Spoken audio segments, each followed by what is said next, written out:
Hi viewers, ಇವತ್ತು ನಾವು ದಿಢೀರಾಗಿ ಮಾಡುವಂಥ ಸೊಪ್ಪಿನ ಪಲ್ಯನ ಮಾಡೋಣ. ಮೆಂತ್ಯ ಸೊಪ್ಪಿನ ಪಲ್ಯ. ನಾನಿಲ್ಲೊಂದು ಬಾಣಲೆ ಇಟ್ಬಿಟ್ಟು ಅದಕ್ಕೆ ಒಂದು 2-3 ಸ್ಪೂನು ಎಣ್ಣೆನ ಹಾಕ್ಕೊಂಡಿದ್ದೀನಿ. ಇದನ್ನು ಬಾಣಂತಿಯರಿಗೆ ಮಾಡಿ ಕೂಡ ಕೊಡ್ತಾರೆ. ಆಗ ಎಣ್ಣೆನ ಬಳಸಲ್ಲ, ತುಪ್ಪ ಬಳಸ್ತಾರೆ.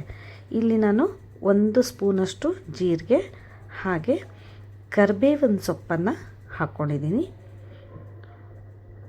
1-2 ಗಡ್ಡೆಯಷ್ಟು ಬೆಳ್ಳುಳ್ಳಿನ ಜಜ್ಜಿಬಿಟ್ಟು ಹಾಕ್ಕೊಂಡಿದ್ದೀನಿ. ನೀವು ಬೇಕಾದರೆ ಇದನ್ನು ಕಟ್ ಮಾಡಿ ಕೂಡ ಹಾಕ್ಕೋಬೋದು.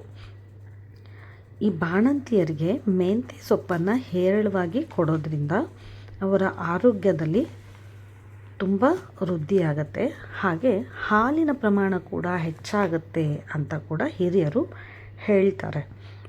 ಇದನ್ನು ತುಪ್ಪದಲ್ಲಿ ಈ ರೀತಿ ನಾವು ಎಣ್ಣೆ ಹಾಕಿ ಮಾಡ್ತಾ ಇದ್ದೀವಲ್ವ, ಇದೇ ರೀತಿ ಸ್ವಲ್ಪ ತುಪ್ಪ ಹಾಕಿಬಿಟ್ಟು ಒಗ್ಗರಣೆ ಹಾಕಿ ಕೂಡ ನಾವು ಬಳಸ್ಬೋದು. ಬಾಣಂತಿಯರಿಗೆ ಮಾತ್ರ ತುಪ್ಪ ಹಾಕಿಯೇ ಮಾಡಿ ಕೊಡಬೇಕು. ಇದಕ್ಕೆ ನೀವು ಬೇಕಾದರೆ ಈರುಳ್ಳಿ, ಹಸಿಮೆಣಸಿನ್ಕಾಯಿ ಹೆಚ್ಚಿಬಿಟ್ಟು ಹಾಕ್ಕೋಬೋದು.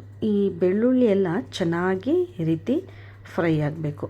ಈ ರೀತಿ ಆದಮೇಲೆ ನಾವು ಬಿಡಿಸಿ ತೊಳೆದು ಇಟ್ಟಂಥ ಮೆಂತ್ಯ ಸೊಪ್ಪನ್ನು ಹಾಕಿಬಿಟ್ಟು ಚೆನ್ನಾಗಿ ಇದನ್ನು ಫ್ರೈ ಮಾಡ್ಕೋಬೇಕು. ಈ ಸೊಪ್ಪಿಗೆ ಯಾವುದೇ ಕಾರಣಕ್ಕೂ ನೀರನ್ನು ತಾಗಿಸ್ಬಾರ್ದು. ಅಂದರೆ ನೀರಲ್ಲಿ ತೊಳೆದ್ಬಿಟ್ಟು ಇದನ್ನು ಒಂದು ಸ್ವಲ್ಪ ಹೊತ್ತು ಆರೋದಕ್ಕೆ, ನೀರನ್ನೆಲ್ಲ ಬರೆಸಿಬಿಟ್ಟು ಆರೋದಕ್ಕೆ ಇಟ್ಕೊಂಡಿರಬೇಕು. ಈ ರೀತಿ ಚೆನ್ನಾಗಿ ಇದನ್ನು ಮಾಡಿದಂಥ ಒಗ್ಗರಣೆ ಜೊತೆ ಚೆನ್ನಾಗಿ ಇದನ್ನು ಮಿಕ್ಸ್ ಮಾಡ್ಕೋಬೇಕು. ಈ ಕೀಲೆಲ್ಲ ಮುರಿದೋಗಿರುತ್ತೆ, ಆ ಥರ ಎಲ್ಲ ಆಗಿರುತ್ತಲ್ವ, ಆ ಟೈಮಲ್ಲೂ ಕೂಡ ಈ ಥರದ ಸೊಪ್ಪನ್ನು ಮಾಡಿಕೊಡೋದ್ರಿಂದ ಅವ್ರ ಹೆಲ್ತಿಗೆ ತುಂಬ ಒಳ್ಳೆಯದಾಗತ್ತೆ. ಈ ಕೀಲು ನೋವು ಕಡಿಮೆ ಆಗುತ್ತೆ, ಹಾಗೆ ಈ ಎಲುಬುಗಳಿಗೆಲ್ಲ ಸ್ವಲ್ಪ ಶಕ್ತಿ ಬರುತ್ತೆ ಅಂತ ಕೂಡ ಹೇಳ್ತಾರೆ. ಈ ಟೈಮಲ್ಲಿ ನಾನು 1 ಸ್ಪೂನು ಸಾಲ್ಟನ್ನು ಹಾಕ್ಕೊಂಡಿದ್ದೀನಿ. ಸಾಲ್ಟನ್ನು ನಿಮ್ಮ ಟೇಸ್ಟಿಗೆ ಅನುಸಾರವಾಗಿ ಹಾಕ್ಕೊಳ್ಳಿ. ಈ ಸೊಪ್ಪು ನಾವು ಹಾಕಿದಾಗ ಪ್ರಮಾಣ ಜಾಸ್ತಿ ಇರುತ್ತೆ. ಇದು ಈ ರೀತಿ ಬೇಯ್ತಾ ಇರುವಾಗ ಕಡಿಮೆ ಆಗ್ತಾ ಹೋಗುತ್ತೆ. ಅದಕ್ಕೆ ನೋಡಿಬಿಟ್ಟು ನೀವು ಉಪ್ಪನ್ನು ಹಾಕ್ಕೊಳ್ಳಿ. ನಾನಿಲ್ಲಿ ಹಸಿ ಮೆಣಸಿನ್ಕಾಯಿ ಆಗಲಿ ಈರುಳ್ಳಿ ಆಗಲಿ ಯಾವುದನ್ನು ನಾನು ಬಳಸ್ತಾ ಇಲ್ಲ. ನೀವು ಬೇಕಾದರೆ ಅದನ್ನು ಹಾಕಿಬಿಟ್ಟು ಕೂಡ ಮಾಡ್ಕೋಬೋದು.